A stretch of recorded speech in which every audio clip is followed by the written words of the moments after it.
42 solicitudes de juicio político y más de 5.000 pedidos de información.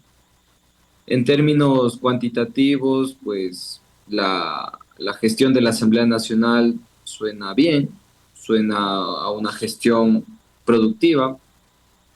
No obstante, si nosotros analizamos ya aspectos cualitativos de la gestión de la Asamblea Nacional, pues podemos encontrar otro tipo de datos y otros hallazgos que nos preocupan y que posiblemente sean banderas rojas que no debería tener la próxima Nacional. De lo que estoy hablando es que posiblemente esta Asamblea es una clara muestra de aquellas cosas que no hay que hacer como legislatura. Y me voy a referir a alguna de ellas. En materia de legislación, por ejemplo, tenemos una agenda parlamentaria, en el caso de la presidencia del señor Henry Kronfle, como máxima autoridad de la Asamblea Nacional, que llegó a avanzar, a cumplirse en un 38%. Luego tenemos la agenda parlamentaria, juntos legislamos de Viviana Veloz, que no superó el 50% de cumplimiento. Ahí ya vemos dos muestras de que posiblemente la propia planificación de la legislatura no llega a cumplirse. Y digo propia porque finalmente son los propios legisladores los que se autoimponen este tipo de planificación. Si nosotros queremos poner una nota, pues vemos en materia de legislación, dentro de su propia planificación, la nota es menos de 5 sobre 10 en ambos casos. Y luego vemos que hay 500 proyectos de ley presentados y que de estos más de 550 proyectos de ley, apenas un poco más de 10, entre 13 y 14 proyectos de ley han sido aprobados. Es decir, es un porcentaje mínimo de los proyectos que se tratan en la actualidad, que corresponden a aquellos que presentan los asambleístas en funciones. El 70% de las leyes aprobadas corresponden a procesos legislativos previos.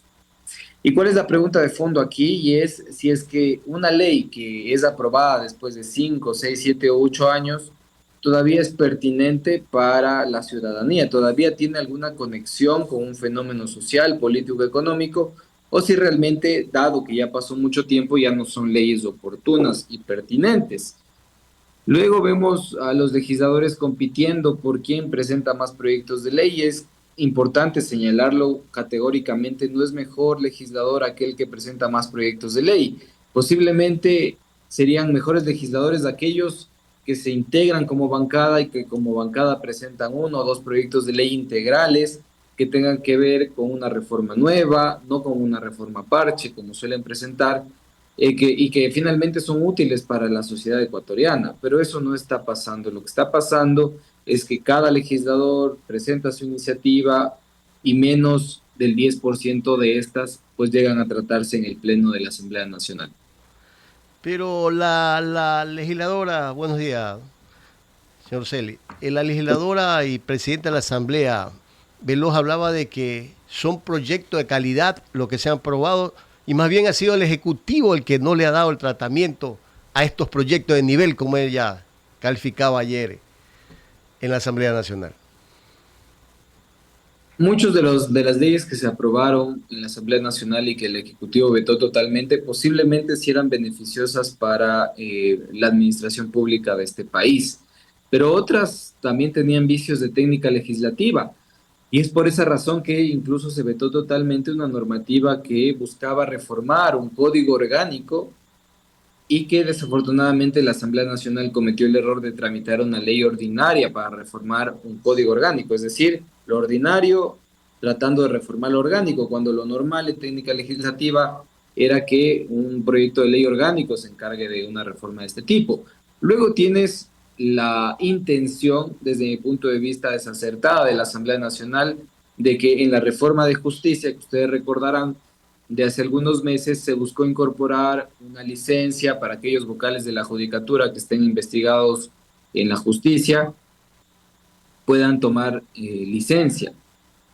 Ahí vemos un claro interés partidista, político e incluso personal de los legisladores que buscaron introducir este aspecto en una reforma que posiblemente beneficiaba a unos pocos, y con eso se echó abajo la reforma a la justicia.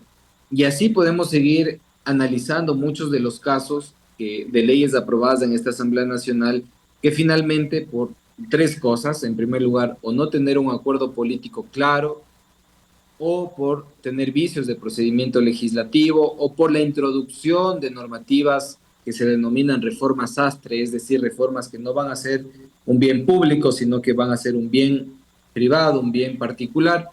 Son tres razones que, desde mi punto de vista, pueden darnos una idea al respecto de por qué no está funcionando la colegislación en este país, porque finalmente es eso. Colegislar implica que el Ejecutivo y el Legislativo se pongan de acuerdo, al menos en lo mínimo, para aprobar normativas que son necesarias para el país. Ya, ahora, ¿usted cómo analiza la conformación de la Asamblea? El oficialismo habla de que tendrían una mayoría de 80 votos, lo cual le va a permitir realmente aprobar los proyectos que de una u otra manera necesita el gobierno nacional. ¿Usted cree que realmente sea un cambio en esta nueva Asamblea con gente joven, que entiendo son muchos jóvenes los que han llegado ahora a la Asamblea Nacional? Son 77 votos los que necesita esta Asamblea Nacional para aprobar una ley, para elegir a la primera autoridad de la Asamblea Nacional. Y evidentemente ADN está o estará siempre, desde mi punto de vista, a 11 votos de tener esa mayoría de 77. ¿Y por qué digo que estaría? Porque posiblemente lo que vuelvan a operar en esta Asamblea Nacional sean las mayorías móviles. Tenemos 19 legisladores, entre comillas, independientes o de organizaciones políticas que no han logrado ser orgánicas, como el propio Pachacutic, por ejemplo, o como el Partido Social Cristiano. Vemos un posible acuerdo, un posible apoyo de arranque de esta legislatura del Partido Social Cristiano hacia ADN, así como de ciertos legisladores de Pachacutic y los independientes, con lo cual lograrían los 77 votos. Pero la gran pregunta es, ¿cuánto va a durar este acuerdo? Y si este acuerdo va a ser sostenible en el tiempo. Si es que no es un acuerdo sostenible en el tiempo, basado en puntos programáticos, es decir, vamos a aprobar la ley económica de tal a cual punto, vamos a aprobar la reforma laboral de cual a tal punto, vamos a aprobar la reforma para prohibir la minería ilegal, etcétera, etcétera. Pero si es que ese acuerdo programático no se da, pues veremos una asamblea de mayorías móviles en donde, dependiendo el tema, es decir, en función del tema, la coyuntura o el problema, se van a sumar ciertas mayorías. Y un claro ejemplo es Mónica Salazar, aquella asambleísta que, formando parte de la Revolución Ciudadana, siendo parte de la Revolución Ciudadana, hoy falsea el voto de su gente, hoy falsea el voto de su ciudadanía y manifiesta que va a actuar como independiente, pero además que va a apoyar las decisiones del gobierno. Entonces, estamos frente a 19 legisladores que tienen el sartén por el mango y que van a, en su momento, inicialmente parece ser apoyar a ADN, pero en el futuro no sabemos cómo va a operar esa mayoría. 7:45 minutos, 7:45 minutos. Abogado, ¿se deberían cambiar los requisitos para ingresar a la Asamblea Nacional? Porque por ahí también hay el análisis de quién debería presidir la Asamblea, si alguien que ya tiene experiencia dentro de la norma legislativa o alguien que recién está incursionando en temas políticos. Bueno, es interesante la pregunta. Actualmente se debate el aumento de requisitos para ser legislador, se quiere poner o imponer un título universitario, también experiencia acreditada y también probidad notoria. Al respecto de los títulos universitarios, siempre la Asamblea Nacional ha tenido profesionales. Siempre ha sido en un porcentaje no menor a 20% de gente que no ha tenido título universitario. Entonces, el título universitario no te garantiza calidad. Y la asamblea actual igual tiene más del 80% de asambleístas que tienen título universitario, tienen carrera. Luego el segundo punto que se debate es la experiencia. Ahí me parece que es un aspecto interesante que sí podría regularse, en donde se pueda acreditar alguna trayectoria en el ámbito del derecho, porque se van a crear leyes, o alguna trayectoria en el ámbito en el cual se quiera desempeñar el legislador. Por ejemplo, si es que el legislador quiere desempeñarse en la Comisión de Salud, algo de experiencia debe tener en esa materia. Es decir, trayectoria en temas que va a regular la Asamblea Nacional. ¿Cómo certificar eso? Pues en este país es relativamente sencillo a través de capacitaciones, cursos, certificaciones. Obviamente corremos el riesgo de que aquellos certificados sean falsos y que aumentemos la burocracia estatal para lograr comprobar si es que realmente las certificaciones que ostentan los legisladores o candidatos más bien son reales. Y finalmente la probidad notoria es algo que sí se debe tratar de generar, pero que tampoco es garantía de una mejor legislatura. Por ejemplo, Vilman Terán, el expresidente del Consejo de la Judicatura, acreditó probidad notoria para ser juez y luego presidente de la Institución de Administración de Justicia y hoy está preso. Lo propio el Contralor General del Estado, Pablo Celi, y así como otros políticos como Carlos Polit, entre otros, que están tras las rejas y que en su momento acreditaron probidad notoria para ejercer un cargo público. No es garantía, lo que sí podría ser garantía es que las organizaciones políticas elijan a sus cuadros eh, filtrando de alguna manera aquellos que tienen, en primer lugar, problemas con la justicia, en segundo lugar, que no han cumplido sus deberes ciudadanos de pagos de impuestos, por ejemplo, que tienen pensiones alimenticias impagas, y así un sinnúmero de indicadores que nos podrían dar una alerta de con qué ciudadano estamos tratando en nuestra organización política. Si es que no hay ese filtro, pues tendremos los candidatos que estamos teniendo y ya no habrá más que hacer. Y luego, yo creo que la formación de los políticos que lleguen es importante, una formación que sea sostenida en el tiempo y que logre generar mayor calidad a la hora de debatir ideas. Finalmente creo que es necesaria un debate al respecto de la posibilidad de que haya más de una reelección en los casos de legisladores, es decir, legisladores que ya han logrado aprender o tener alguna trayectoria en la Asamblea Nacional y al haber cumplido 2 periodos ya no pueden ser otra vez legisladores, y ahí creo que hay una reforma interesante que podría ser debatida. Después de todo, creo que finalmente es importante que aquellos legisladores que ya llegaron a la Asamblea Nacional se rodeen de personas que sepan bien lo que están haciendo, de técnicos en materia económica, social, política, en técnica legislativa y demás, porque si no se rodean de gente que sepa del quehacer legislativo, creo que vamos a tener una fórmula que no va a funcionar. Por un lado, el político y por otro lado, el técnico que no conoce bien. Es una fórmula inadecuada que podría pasar factura a la Asamblea Nacional. ¿Cuál es la fórmula adecuada? El político que sabe de política y el técnico que sabe de legislación. Creo que esa es una buena fórmula, pero actualmente eso no va a ocurrir porque, entre otras cosas, el personal parlamentario que se elige es personal de decisión del legislador que muchas veces no tiene la experiencia o la formación académica necesaria. Nos referimos a los asesores, abogado, específicamente. Así es, los asesores, recordemos que actualmente no hay concursos públicos de contratación del personal parlamentario, es decir, el legislador dice, pues, a Lisset yo la quiero en mi despacho y no se verifica más allá de que cumpla con ciertos requisitos, que es o formación o experiencia, si es que no tiene título pero tiene experiencia puede entrar, o si tiene título pero no experiencia también, es decir, no son dos condiciones obligatorias.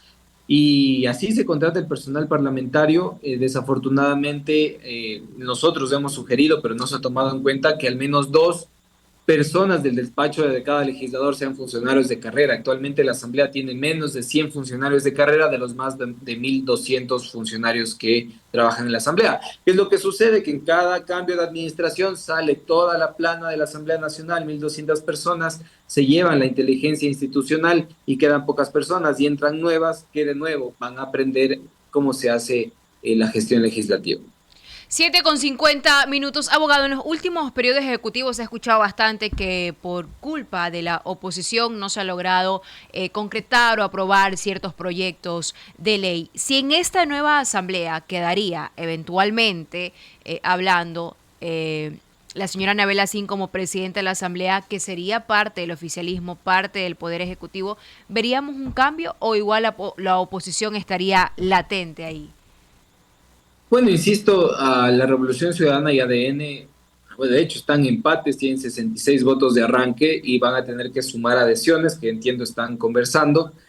De arranque parece ser que el poder lo podría tener ADN, el poder parlamentario. No sé si con Anabel Asín, considerando los conflictos de interés que podría tener a la hora de ser presidenta de la Asamblea en relación a su hijo, que es presidente, que es familia, que además comparte un grupo empresarial. Me parece que no van a tomar esa decisión, pienso yo, por un conflicto de interés evidente, sino más bien se irán por otra apuesta. Se ha escuchado que Nils Olsen podría ser la primera moción para elegir presidente de la Asamblea Nacional.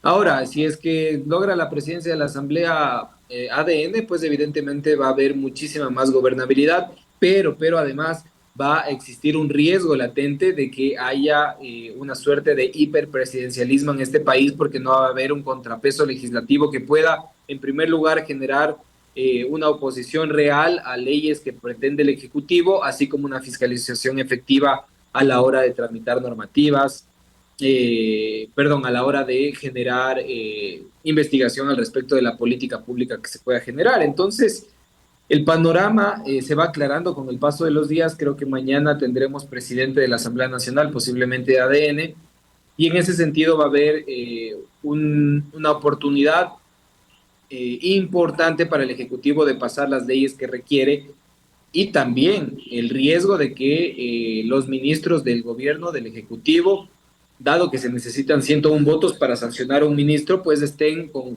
cheque en blanco, con carta abierta para ejecutar las políticas que mejor les parezca. Entonces, hay un beneficio en gobernabilidad, sí, pero también hay un riesgo importante para el país.